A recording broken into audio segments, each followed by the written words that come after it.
I can respect the Gen Zers who are like, wow, I'm voting for Trump. Mm-hmm. Can't afford to get an apartment, can't afford to find work. College was a scam. And now I realize what's happening with the illegal immigrants. They're waking up. And I think that it's through conversations like this, your show, that people are finding that people can wake up. Because I think a lot of these people who are so involved in this activism, maybe they haven't even encountered a show like this, or they haven't even been able to hear outside opinions because they're in an echo chamber that's like, just make this poster, come to this event, you will have community and group. You know what I mean? Yeah. Like, it's about compliance to like the overarching thematic mantra. What do these college kids who aren't understanding, like, what do they think life is supposed to be like? An honest question. They're like, okay, I'm 22, I'm going to graduate with my bachelor's or whatever, and then I'm going to try and find a job. What do they think life is supposed to be like? They've been promised a utopia. But what does this mean? Does it mean that a company says you're hired and they hang out playing video games all day and they gossip with their friends? I was watching this viral TikTok from some woman. She's in her late 20s, and she was talking about what Gen Z does in the workplace. And she was like, Gen Z will, in the middle of a meeting, start talking about gossip and trending topics on TikTok. Mm-hmm. And then we have to be like, can you please stop? And they don't realize what they're doing. They use words that are like specific to internet communities that don't exist in the mainstream or in the public, and people are just like, what are you saying? What are these words, and why are you saying them? They've been taught that they should be able to be themselves at work. Well, it's not, and anyone who's had a job knows they're acting like true. Internet characters in person in business meetings, and they're acting like real life is the internet. In that, I think the trending topics thing is really interesting. Gen Z kids who graduate college and get these entry level jobs will be in the middle of a meeting, and then they'll be like, did you hear about what's going on at the Met? Did you hear about the dress that Zendaya was wearing? And they're like, we're going over sales reports right now. Like, why is this? Well, because when you live your whole life on TikTok and everything's a split second, fast move, next subject, they're starting to imitate that in real life. Well, I mean, it kind of makes sense. You have to think about what happened 4 years ago, and everybody was like locked down in their homes, and people were not allowed to say certain things. Even now, there's certain things you can't speak about. And so you're kind of being dictated by the algorithm, you know, and there are a few brave people that are speaking out against it, but it's kind of hard when it's all the algorithm kind of tells people what to think and do. And it's like, oh, how much of what you're posting online is what you actually want to post? Or, if I post this picture in a certain way, this is going to get likes and that's going to give me this validation. And at the end of the day, people want to feel validated in some way. And they're not getting paid enough at work to be able to have a real life. I think so they're kind of stuck on the internet. They can have economic frustrations. I think we can talk about how difficult the economy is. We can talk about that, like, this false promise of the bachelor's degree will set you up to immediately be part of a successful middle class lifestyle. But I think for me, ultimately, what I would love to ask any of these people, especially college graduates at more liberal institutions, is what are your goals? Like, what are your ambitions? Because so many of them are like, well, I don't want to have kids. I don't want to have, traditional life. I don't want to be like my parents. Like, what are you hoping to achieve when you get this degree, when you go out into the workforce, when you start developing a life as an adult? What are you after? Because I think without some kind of like small, not having a family small, but having personal ambition, you get lost. You seek your identity in these big causes that you ultimately don't really have any connection to. I think that's it.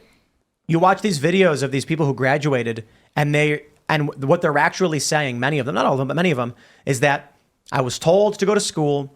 I was told to get a degree. I did. I'm done. Now what?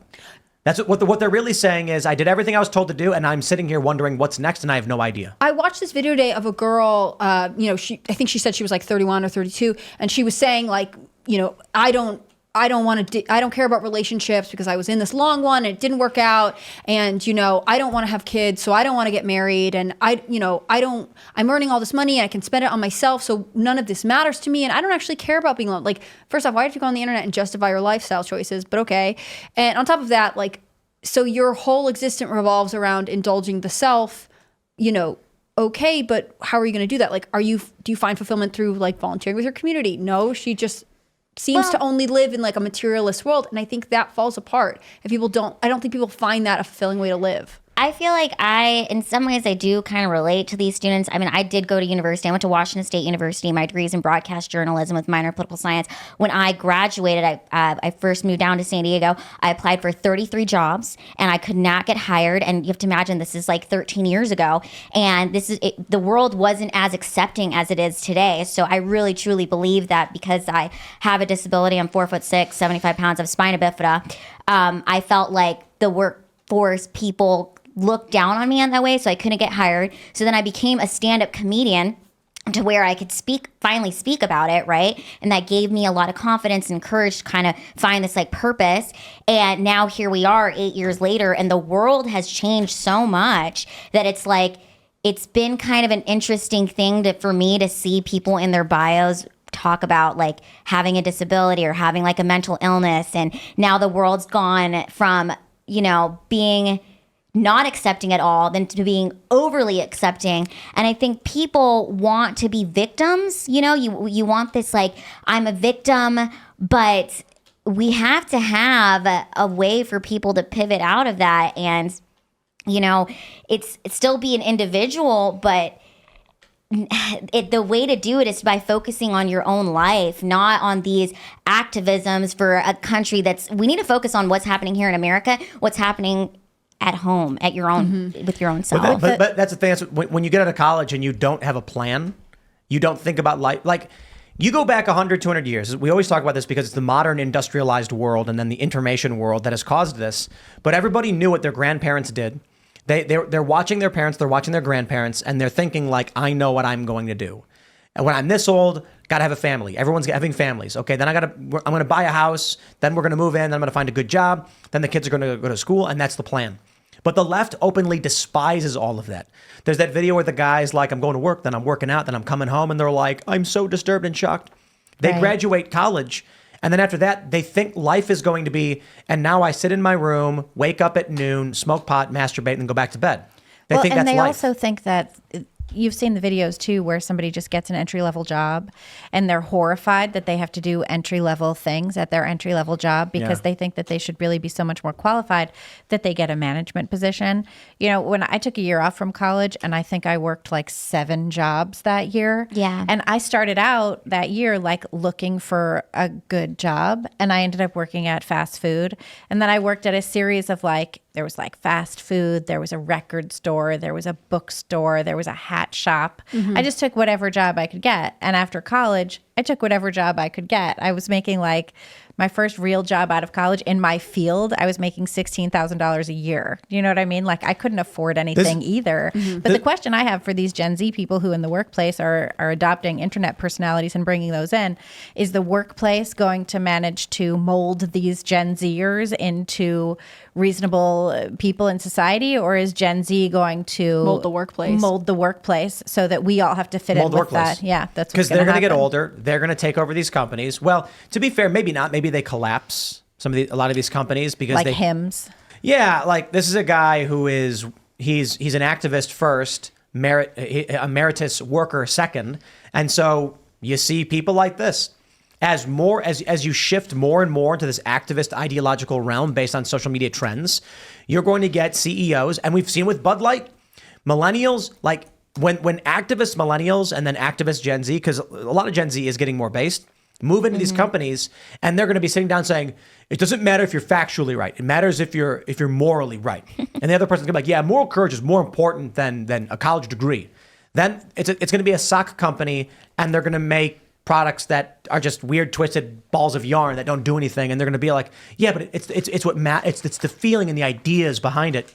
And then no one buys it. And they give free ones to the homeless. Yeah, I was going to say, you do see a rise in these retail companies that are like, if you buy one of our products, we'll donate whatever this project is to whoever needs it. Yeah, there's Bombas does that. Bombas does that. Destroying the world. You know how Tom's like destroyed the economies in Africa, right? Yeah. So Tom's shoes said, for every pair of shoes you buy, we will give a pair to someone in need or whatever. So correct me if I'm wrong, it's been a long time since we've talked about this, but basically what happens is they start giving free shoes away, and then the cobblers in these villages are out of work instantly. Wow. And now they have no jobs and they can't buy anything. So then the farmer is like, how come I'm not selling as much as I used to? Well, it's because the cobbler doesn't have any money because everyone's got free shoes. So then the bread maker starts struggling because he's like, now I've lost like a couple of my big customers, or, a couple of people that I made food for. Now I'm not getting the money I need for the supplies to make the bread, and then the economy starts collapsing. Right. Because you're dumping free product into it. That happened with all of the Goodwill stuff that was going to Africa as well. It would like show up on I think like the west coast of Africa, and like all of these old T-shirts. And so what started happening was the people that made clothes, the local tailors and stuff, all stopped making clothes because there was all this free clothes. And now if you look too, like then what started happening is people who do make clothes, they started making clothes out of old T-shirts instead of clothes out of like fabric that was being made locally, in the communities. It's really a shame that we've done that. And we've done that because we are compassionate, and our compassion is totally a weapon that we use to destroy ourselves, our nation, other nations.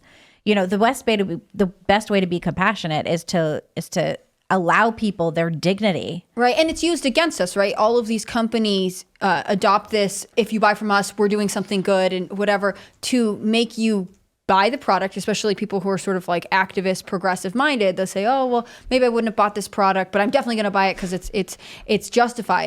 It's making activism a reason to sell. I don't think it's actually genuinely thinking through like, how can we best serve these communities? Maybe a couple of the companies are. I don't want to generalize too intensely. But again, it speaks to how this overarching idea of like signaling that you are an activist who cares about the right causes is becoming so interwoven into every aspect of our lives that, of course, Gen Z college kids can't get away from it and think this is their big ticket into a successful life. I think that activism is an escapism from your own life and maybe your own failures. So if you can kind of, go to this protest, you don't have to like look at the fact that you're failing out. Your failing is your life. They don't have to go to class, They're like, I could just go to this protest. What young people don't understand is that you don't need a job to make money. You need to find a way to trade with people to get things of value. I love that story because there's a story about a guy who traded a paperclip for a house. And there's actually a bunch of stories that it's been replicated over and over again. It's this thing that people do to track and make a game of it. They start with paperclip and they go door to door and say, I've got a paperclip that I'd like to trade for something.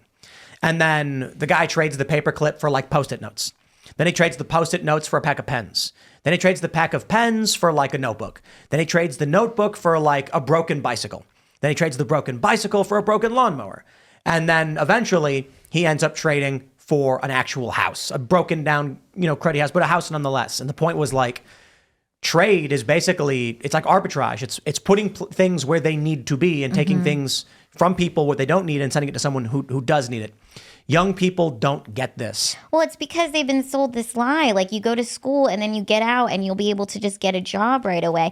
When I first graduated, I felt like my first years in the real world, I called it my freshman year of the real world. And now I'm in my sophomore year of the real world. And it's totally just not what you think it's going to be. It's really just sold as this, you go to school and then you're going to graduate and you're going to get a good job that's going to pay you a value. And then you end up working in a 9-to-5, driving in traffic for an hour and a half and wanting to kill yourself. Yeah, I remember how miserable my first job out of college was. And part of it was I don't think I had completely determined like what I wanted to be doing. Because like Tim is saying, ultimately what you're saying to an employer is I have these skills and in exchange for my skills you give me these monies. But you have to develop skills you're actually interested in exercising every day. I have a couple of friends who have gotten, like consulting jobs out of college and they burn out. Not because they're not talented and able to achieve things, but because ultimately they're working on projects that they are not very engaged with. And there isn't an amount of money that you could pay them to feel fulfilled to work the crazy hours they're being demanded. But there's another piece of it too that I think we're forgetting, and that is that there is dignity in just doing a job and doing job well. So it's like if you take a job and it's not your favorite job, but you enjoy working you enjoy like working for your living, you enjoy taking home a paycheck, you enjoy paying your own way, then it's worth it. Like, it doesn't matter what the job is. If you do it well and you're satisfied with your income and it's good working conditions, then that's worth your time. Thanks for watching this clip from the Timcast IRL podcast. Hang out with us live Monday through Friday at 8 p.m. and become a member over at timcast.com for uncensored, members-only shows exclusive. Thanks for hanging out, and we'll see you all next time.